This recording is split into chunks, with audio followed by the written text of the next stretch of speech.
આપણા માના આંગણે મઢોલીના અંદરમાં 23મું વર્ષ છે ગણપતિ બાપ્પાના. અને આના પછાડી એક બહુ મોટી ગાથા છે. આ બાપાનું બેસવાનું કારણ શું કરવા, બાપાનું નામ મન્નતના રાજા કેમ પડ્યું છે, એના પછાડી ઘણા કાર્ય છે. પ્રથમ તો આશા પૂરી તો મારા પિતાજીની કરી હતી. મારા પિતાજી બહુ સિરિયસ થઈ ગયા હતા. આજથી લગભગ 22 વર્ષ પહેલા ડેન્ગ્યુ થઈ ગયું હતું એમને, અને વ્હાઇટ બ્લડ સેલ આવે શરીરના પણ એકદમ ઘટી ગયા, 10,000 થઈ ગયા. અને ડોક્ટરને ના પાડી દીધી કે હવે આનું કંઈ થવાનું નથી, આના અંદરમાં હવે તાકાત જ નથી. 10,000 થઈ ગયા એટલે ખતમ વાત. હાલત એટલી ભયંકર વિકટ પરિસ્થિતિ થઈ ગઈ કે મારા પિતાજીને લેટ્રિન્સ અને મૂત્ર પણ થઈ ગયું હતું. ત્યાં સુધીની પરિસ્થિતિ આવી ગઈ હતી. લાસ્ટ સ્ટેજ ડોક્ટરને હાથ ઊંચા કરી દીધા. પણ આજે પણ હું કહું છું, ડોક્ટર રામદાસ અમને એક જ વસ્તુ કીધું કે આમને અત્યારે તમે ડોક્ટર હાઉસમાં લઈ જાઓ તો જ આ વ્યક્તિ બચી શકે, બાકી આ માણસમાં કઈ રહ્યું નથી. અને એ સમયે 4-વ્હીલર પણ નથી અમારી પાસે. અને મારા પિતાજીએ કોકના પાસેથી ગાડી માંગી કે ભાઈ મને કોઈ ગાડી આપો, મને દવાખાને જવું છે. પણ ગાડીમાં પોતે બેઠા અને ડોક્ટર હાઉસ સુધી ગાડી પોતે ચલાવીને ગયા. ગાડી ચલાવતા જેમ હોસ્પિટલ આવ્યું ને હોસ્પિટલની સામે સ્ટેરિંગ પર પડી ગયા. એટલી ભયંકર પરિસ્થિતિ હતી. ડોક્ટરે, સિસ્ટરને, નર્સોએ બધા એમને ગાડીમાંથી બહાર કાઢ્યા છે, હોસ્પિટલના અંદરમાં લઈ ગયા. હાલત એટલા સુધીમાં એટલી ભયંકર થઈ ગઈ કે શરીર હવે ઠંડુ પડવા માંડ્યું છે. શરીર ઠંડુ પડવા માંડ્યું છે. હાથ ડોક્ટર ઉચકે તો હાથ નીચે પડી જાય. એટલી ભયંકર પરિસ્થિતિ. અને પરિસ્થિતિ ભયંકર થઈ તો ગઈ છે.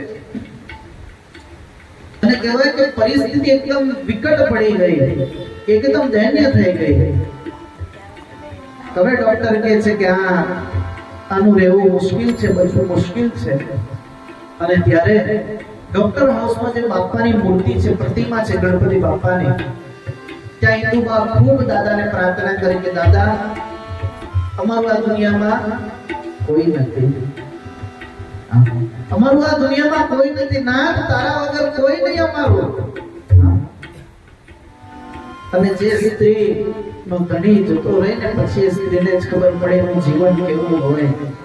કોઈને વાત નહીં કહી શકે, પોતાની દુઃખની વાત પોતે દબાઈને આખી જિંદગી એને કાઢવી પડે છે.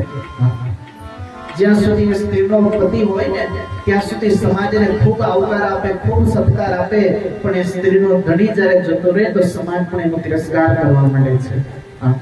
આપણા સમાજમાં જે બહુ ખોટું છે આ થઈ રહ્યું છે. એટલે કીધું ને કે બધાને સત્કાર દેવું જોઈએ. આ તો ઈશ્વરના હાથમાં છે, મરણ અને જન્મ એ તો ઈશ્વરના હાથમાં છે. અને એ જ ગણપતિ દાદાને પ્રાર્થના અને અરજ કરતા, વિનંતી કરતા, હિન્દુબા માથું પટકતા હતા કે બાપા બસ હવે તારે જ કંઈ કરવું પડશે. અને આજે પણ મને દિવસ યાદ છે, મંગળવારનો દિવસ હતો.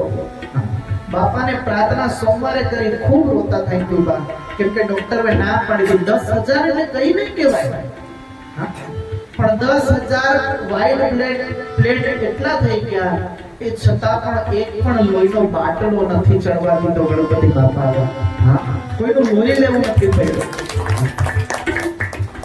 અને પછી સવાર પડે, મંગળવારનો સમય થયો, જ્યારે ડોક્ટર રાઉન્ડ કરવા આવ્યા, ચેકઅપ કરવા આવ્યા, ત્યારે ડોક્ટર ચેક કરે તો ડાયરેક્ટ જે પ્લેટલેટ હતા ને 70,000 થઈ ગયા.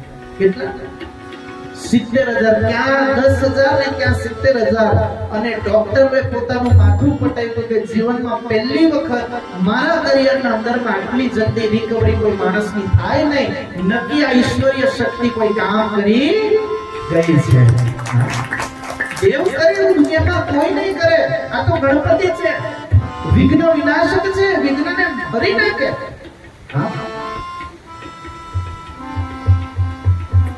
અને જે રીતે બાપુજીને બાપાએ લાજ રાખી છે અને બાપુજીએ જે પ્રમાણે બચ્યા ગણપતિ બાપાના પ્રતાપે, અને એ સમયથી હિન્દુબાઈ 5 વર્ષ ગણપતિ બાપાને બિરાજમાન કર્યા ઘરે. પણ 5 વર્ષના અંદરમાં બાપાની સ્થાપના થાય અને અમારા ઘરમાં કઈ ના કઈ પુષ્પપ્રિયા લેતા જ આવતા. અમને તો એવું લાગે ઘણી વખત કે બાપા તમે આવો છો તમારા માટે કઈ ના કઈ લેતા આવો છો. એક થાતા 5 વર્ષ પૂરા થયા પછી તો એક સંકલ્પ થયો. વિદુબાએ સંકલ્પ કર્યો કે બાપા જ્યાં સુધી આ શરીર છે ત્યાં સુધી તમે બિરાજજો. અને બીજો સંકલ્પ મેં લીધો કે મારા માતા પિતા ભલે પણ જ્યાં સુધી મારું શરીર છે ને બાપા ત્યાં સુધી તમને આવવું પડશે. પછી તો બાપાએ બાપુજીની જ નહીં અનેકો એવા ભક્તોની ભીડ લાગી. ત્યાર પછી સવારે આજે જે ભૂદેવ બ્રાહ્મણ આવ્યા હતા એમના ઘરનો એમનો બેનો છોકરો ખૂબ સિરિયસ કમળામાંથી કમળી થઈ ગઈ અને ડોક્ટરે કીધું કે આખા શરીરમાં ઝેર ફેલી ગયું છે.